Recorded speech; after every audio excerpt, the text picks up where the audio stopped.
Today lecture is about protein diseases or inborn error of protein metabolism. Learning objectives include introduction, phenylketonuria, its characteristic, treatment, maple. Inborn error of metabolism commonly caused by mutant genes that generally result in abnormal protein, most often enzyme. जो inborn error होते हैं metabolism के किसी भी का protein fat के, वो due to mutant jeans होती हैं. वो जीन जो रेगुलेट करती हैं इंजाइम्स को या प्रोटीन को कि वो अपना फंक्शन परफॉर्म कर सके.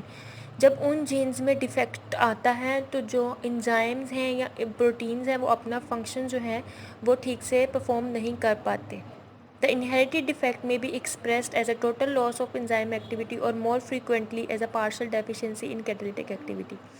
तो उस जीन में डिफ़ेक्ट की वजह से जो जीन उस एंजाइम को रेगुलेट करता है, अगर उस जीन में डिफ़ेक्ट आ गया है तो वो एंजाइम की कंप्लीट एक्टिविटी को लॉस करा देगा, या फिर उसके अंदर माइनर या मेजर जो है वो डेफिशिएंसी आएगी उसकी कैटालिटिक एक्टिविटी में. Without treatment, the inherited defects of amino acid metabolism almost invariably result in intellectual disability or other developmental abnormality as a consequence of harmful accumulation of metabolites. तो जब उन jeans में defect आता है और enzyme जो हैं वो अपनी कैटालिटिक एक्टिविटी परफॉर्म नहीं कर पाते, तो जो मेटाबोलाइट्स हैं उनकी अकोमुलेशन ब्लड में ज़्यादा होना शुरू हो जाती है और ज़्यादातर इंटेलेक्चुअल एबिलिटीज़ और डेवलपमेंटल अबनॉर्मेलिटी कोज करते हैं. मोर देन 50 डिसऑर्डर्स जो अभी तक डिस्क्राइब किए जा चुके हैं. कुछ रेयर होते हैं और कुछ जो हैं उनकी सिग्निफिकेंट अमाउंट जो है वो. फिनाइलकीटोनुरिया जो है इसको हम कॉमनली नॉन एज PKU भी कहते हैं और ये एक इनहेरिटेड डिसऑर्डर है जिसमें इंक्रीज़ हो जाता है फिनाइल एलानीन का लेवल ब्लड में. फिनाइल एलानीन क्या है? ये एक अमाइनो एसिड है जो कि प्रोटीन्स की सिंथेसिस में हेल्पफुल होता है. इसके अलावा ये डाइट से ऑब्टेन होता है और सम आर्टिफिशियल स्वीटनर्स में भी ये प्रेजेंट होता है, और अगर इसको ट्रीट ना किया जाए तो इसका लेवल जो है ब्लड में इंक्रीज़ कर जाता है बॉडी में और इंटेलेक्चुअल डिसेबिलिटीज़ और सीरियस हेल्थ प्रॉब्लम कॉज करता है. कोज़ क्या है फिनाइल एलानीन की के फिनाइलकीटोनुरिया कैसे कोज़ होता है कि जो फिनाइल एलानीन अमाइनो एसिड है उसको उसकी हाइड्रोलिसिस होती है by the enzyme phenyl alanine hydroxylase और वो कन्वर्ट होता है टायरोजीन में. जब फिनाइल एलानीन हाइड्रोक्सीलेज जीन में कोई डिफेक्ट होता है जेनेटिकली, तो जो फिनाइल एलानीन हाइड्रोक्सीलेज एंजाइम है वो अपना फंक्शन परफॉर्म नहीं कर पाता, जिसकी वजह से फिनाइल एलानीन जो है वो कन्वर्ट नहीं हो पाता टायरोजीन में और फिनाइल एलानीन का लेवल जो है वो ब्लड में इंक्रीज़ कर देता है और वो कॉज करता है फिनाइलकीटोनुरिया. इसके अलावा जो सेवरल एंजाइम रिक्वायर होते हैं BH4 कहते हैं टेट्राहाइड्रोटेरीन, उसकी सिंथेसिस में हेल्पफुल होते हैं. अगर उन एंजाइम की भी डेफिशिएंसी हो जाए जैसे डाईहाइड्रोटेरिडीन रिडक्टेज एंजाइम की डेफिशिएंसी हो जाए तो BH4 नहीं बनता. तो जो फिनाइल एलानीन हाइड्रोक्सीलेज एंजाइम है वो एक्टिव नहीं होता क्योंकि BH4 एज अ को फैक्टर यूज़ होता है.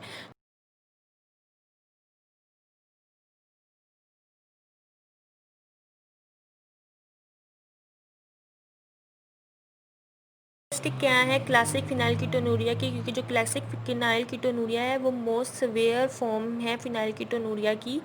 उससे सबसे ज़्यादा एलिवेटेड फिनाइल एलानील क्या होता है कि जो उसकी हाई कंसनट्रेशन होती है टिश्यू में, प्लाज्मा में और यूरिन में. Phenyl lactate, phenyl acetate and phenyl pyruvate, ये जो कंपाउंड्स हैं ये नॉर्मली हमारे टिश्यू, प्लाज्मा और यूरिन में प्रेजेंट नहीं होते, लेकिन अगर फिनाइल एलानीन हाइड्रोक्सीलेज एंजाइम की जो डेफिशिएंसी हो जाती है तो वो इन कंपाउंड्स की जो अमाउंट है वो ब्लड में या यूरिन में इंक्रीज़ करना शुरू कर देती है और अल्टीमेटली वो फिनाइलकीटोनुरिया कोज करते हैं. ये जो कंपाउंड्स हैं phenyl lactate, acetate and phenyl pyruvate, ये मस्टी ऑर्डर देते हैं यूरिन में, जिसकी वजह से इसकी एक डायग्नोस्टिक वे हो सकता है. ठीक है. इसके अलावा सेंट्रल नर्वस सिस्टम जो है वो सबसे ज़्यादा इफ़ेक्ट होता है क्योंकि जितने भी मेटाबोलाइट्स बॉडी में इंक्रीज़ करते हैं ब्लड में तो वो सबसे पहले जाके नर्व्स को और नर्वस सिस्टम को इफ़ेक्ट करते हैं. इसमें severe intellectual disability, development delay, microcephaly and seizure are characteristic findings in untreated phenylketonuria. The patient with untreated phenylketonuria typically shows symptoms of intellectual disability by age 1 year and rarely achieve an intelligent quotient greater than 50. इस line का मतलब ये है कि जिन बच्चों में फिनाइलकीटोनुरिया untreated रह जाता है और उसको ट्रीट नहीं किया जाता, तो 1 साल के बाद जो है उनकी इंटेलेक्चुअल एबिलिटी जो है वो डिक्रीज़ करना शुरू हो जाती है और उनका IQ लेवल जो है वो The next characteristic feature of phenylketonuria is hypopigmentation, loss of pigment. Patient with untreated PKU may show a deficiency of pigmentation, fair hair, light skin color and blue eyes. इनमें melanin नहीं बनता क्योंकि जो टायरोजीन है वो उसकी हाइड्रोक्सिलेशन होती है बाय कॉपर कंटेनिंग टायरोजिनेज। तो जब फिनाइल एलानीन से टायरोजिन नहीं बनता तो टायरोजिन की डेफिशिएंसी हो जाती है और उसकी हाइड्रोक्सिलेशन नहीं हो सकती और वो फर्दर मेलानिन नहीं बना सकता। तो इनडायरेक्टली जिन पेशेंट में फिनाइलकीटोनुरिया एलिवेटेड होता है उनमें due to deficiency of tyrosine melanin नहीं प्रोड्यूस होता और उनमें फिर हाइपोपिगमेंटेशन के सिम्टम्स जो हैं वो शो होते हैं। Neonatal screening and diagnosis, laboratory diagnosis is very important. Early diagnosis of PKU is important because the diseases is treatable by dietary means. If the phenylalanine containing food are eliminated from diet, it can be treated. Due to lack of neonatal symptom, laboratory testing for elevated blood level of phenylalanine is mandatory for detection. Because in neonates जो early symptoms हैं वो develop नहीं हो पाते, तो laboratory testing बहुत ज़्यादा ज़रूरी है कि उनके जो ब्लड लेवल है उनको टेस्ट किया जाए। How ever the infant with PKU frequently has normal blood level of phenylalanine at birth because the mother clear increased blood phenylalanine in her affected fetus through the placenta. जो early detection है फिनाइलकीटोनुरिया की वो नहीं हो पाती blood sample से भी, क्योंकि जब प्लेसेंटा रिमूव किया जाता है तो वो क्लियरेंस कर देता है फीटस की ब्लड की, जिसकी वजह से जो ब्लड है उसमें फिनाइलएलानिन का लेवल इंक्रीज़ रहता है। लेकिन आफ्टर 24 to 48 आवर जो न्यू बॉर्न है उसमें फिनाइलएलानिन जो है वो परसिस्ट करता है। अगर आप उसको प्रोटीन फीड करो, ऑब्वियसली मिल्क में प्रोटीन होती है, तो जब बेबी को फीड किया जाता है तो आफ्टर 24 to 48 आवर जो फिनाइलएलानिन है उसका लेवल इंक्रीज़ होना शुरू हो जाता है। तब आप टेस्ट करें तो फॉल्स नेगेटिव से अवॉइड किया जा सकता है। फॉल्स नेगेटिव का मतलब है कि अगर पेशेंट में डिज़ीज़ है लेकिन टेस्ट जो है वो नेगेटिव आ रहा है तो उसको फॉल्स नेगेटिव कहते हैं। For newborns with a positive screening test, diagnosis is confirmed through quantitative determination of phenylalanine level. So after 24 to 48 hours जब हम उन न्यूबॉर्न्स का टेस्ट करते हैं ब्लड सैंपल लेके फिनाइलएलानिन का, तो उसके लेवल से हम डिटर्मिन कर सकते हैं कि बेबी को फिनाइलकीटोनुरिया है या नहीं। ड्यू टू हेट्रोजाइगोस एटोसोमल रिसेसिव डिजीज़ है, हेट्रोजाइगोस है। हेट्रोजाइगोस का मतलब है कि जो पेशेंट है वो शो कर रहा है हमें सिम्टम्स। अगर मदर कैरियर है, हेल्दी कैरियर, मदर में 2 क्रोमोसोम होते हैं, क्रोमोसोम होता है, एक उसका अलील होता है, ठीक है। सेम फॉर फादर, अगर मदर का एक क्रोमोसोम जो है वो डिजीज़ है और दूसरा जो है वो नॉर्मल है तो मदर कैरियर है। और सेम फॉर फादर कि अगर उस क्रोमोसोम का एक अलील जो है वो नॉर्मल है और एक कैरियर है, डिजीज़ है तो वो कैरियर है। तो जो चांसेस होते हैं बेबी में कि वो डेवलप करेगा डिज़ीज़, वो सिर्फ़ और सिर्फ 25% है। अगर बेबी में दोनों क्रोमोसोम जो हैं वो अफेक्टेड होंगे तो बेबी डिज़ीज़ शो करेगा, अदरवाइज़ वो हेल्दी रहेगा या हेल्दी कैरियर रहेगा, ठीक है। प्रोबेबिलिटी है ना, अगर बेबी में मदर से एक क्रोमोसोम जाएगा और एक फादर से जाएगा, अगर मदर से अफेक्टेड गया है और फादर से जो है वो हेल्दी गया है तो बेबी का चांसेस कैरियर होने के हैं। अगर मदर का डिजीज़ और फादर का डिजीज़ दोनों बेबी में गए हैं क्रोमोसोम, तो वो आपको डिजीज़ शो करेगा। Maternal phenylketonuria, if women with PKU who are not on a low phenylalanine diet become pregnant, the offspring are affected.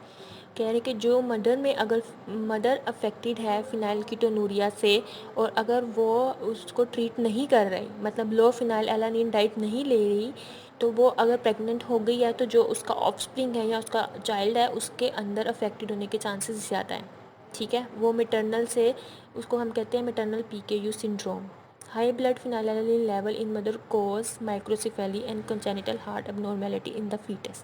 तो बेबी को बर्थ से पहले ही एट फीटल लेवल अगर उसके फिनाइलकीटोनूरिया के चांसेस मदर से चले गए हैं और मदर ट्रीटेड नहीं है फिनाइलकीटोनूरिया की और वही ब्लड जो है बेबी में जा रहा है.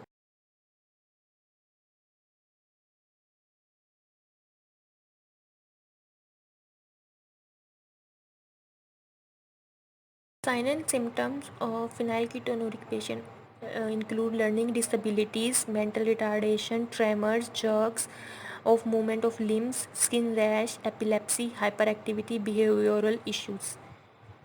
You can see all signs and symptoms are related to neurons and central nervous system. How can we treat phenylketonuria patient? Either we can treat medically or nutritionally. Medically, we can administer tetrahydrobiopterin orally, or nutritionally, we can avoid food containing phenylalanine, include meat, fish, egg, cheese, milk products, and we can give them food.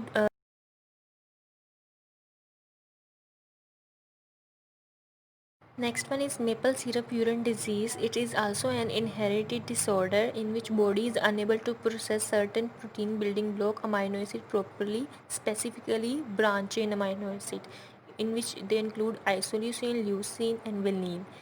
The condition get its name from the distinct sweet odor for infective infant's urine. It is also characterized by poor feeding, vomiting, lack of energy, abnormal movement. Maple syrup urine disease are caused by defect in 3 genes named branch chain keto acid dehydrogenase E1 alpha polypeptide. Second one is branch chain keto acid dehydrogenase E1 subunit beta, and the third one is dihydrolipoamide branch chain transacylase E2. These 3 genes are responsible for the breakdown of 3 amino acids named leucine, isoleucine and valine. Basically ये जो तीनों jeans हैं ये एक complex बनाती हैं और इनका फंक्शन होता है कि उन्होंने ब्रेक डाउन करनी है अमाइनो एसिड जो कि ब्रांच चेन है कॉल्ड ल्यूसीन, आइसोल्यूसिन एंड विलीन, और ये प्रेजेंट होते हैं मिल्क, मीट और एग्स में. ठीक है. स्पेसिफिकली जब इन जीन्स में म्यूटेशन होती है तो इन अमाइनो एसिड का ब्रेक डाउन नहीं हो पाता और इनका जो ब्लड में लेवल. हम न्यूबॉर्न बेबी जो डिलीवर होता है अगर उसकी क्लिनिकल मैनिफेस्टेशंस देखें तो within 12 to 24 hour maple syrup order जो है वो यूरिन में डेवलप होने शुरू हो जाती है और जो ब्रांच चेन अमाइनो एसिड है आइसोल्यूसिन, ल्यूसिन, मिलीन उनका लेवल जो है ब्लड में एलिवेट करना शुरू कर देता है. 2 to 3 days तक इरेटिबिलिटी, पुअर फीडिंग और कीटोनूरिया जो है वो डेवलप होता है. कीटोनूरिया होता है कि जो कीटोन बॉडीज़ हैं उनकी अमाउंट जो है यूरिन में इंक्रीज़ होना शुरू हो जाती है. 4 to 5 days पे इंसेफलोपैथी, लिथार्जी, एपनिया, एटिपिकल मूवमेंट्स होती हैं. इंसेफलोपैथी कहते हैं कि कोई भी डिजीज़ जो हमारे ब्रेन को डैमेज करती है, और एपनिया होती है शॉर्टनेस ऑफ ब्रेथ या cessation of breath. At 7 classification की बात करें तो जो classic maple syrup urine disease है वो सिवियर फॉर्म ऑफ डिसऑर्डर है. और इस क्लास में क्या होता है कि जो जिस नियोनेट में ये क्लासिफिकेशन होती है मेपल सिरप यूरिन डिजीज़ की, उसमें ल्यूकोसाइट की और फिब्रोब्लास्ट की स्किन में अकोमुलेट होना शुरू हो जाती है. उसके branch chain keto acid dehydrogenase की एक्टिविटी ना होने की वजह से, जो कि मैंने आपको कम्प्लेक्स बताया जिसमें 3 जीन्स है और जो रिस्पॉन्सिबल है इस एंजाइम की एक्टिविटी के लिए. First several days of life में जो है वो सिम्टम्स शो होना शुरू हो जाते हैं. अगर उसको डायग्नोस या ट्रीट ना किया जाए तो वो लीथल हो सकता है विद इन 7 to 10 days में, जैसे मैंने आपको पिछली स्लाइड में बताया. और इसी तरह इसकी भी स्क्रीनिंग और डायग्नोसिस होता है नियोनेट्स में, और इनमें भी चांसेस जिस तरह फिनाइलकीटोनुरिया में होते हैं उसी तरह होते हैं. हेट्रोजाइगस कंडीशन होती है कि अगर दोनों पेरेंट्स से दोनों डिफेक्टिव जीन आएंगे तो बेबी जो है वो डिजीज़ शो करेगा, अदरवाइज़ वो कैरियर रहेगा. ट्रीटमेंट की बात करें तो अगर हम अर्ली डायग्नोस कर लेते हैं तो मेपल सिरप यूजिन को सिंथेटिक फार्मूला से ट्रीट किया जा सकता है जो कि फ्री होते हैं ब्रांच चेन अमाइनो एसिड में. ब्रांच चेन अमाइनो एसिड मैंने आपको बता दिए हैं, उन फार्मूला से ट्रीट किया जाता है जिनमें branch chain amino acid absent हो. ठीक है, और वो फूड यूज़ करने हैं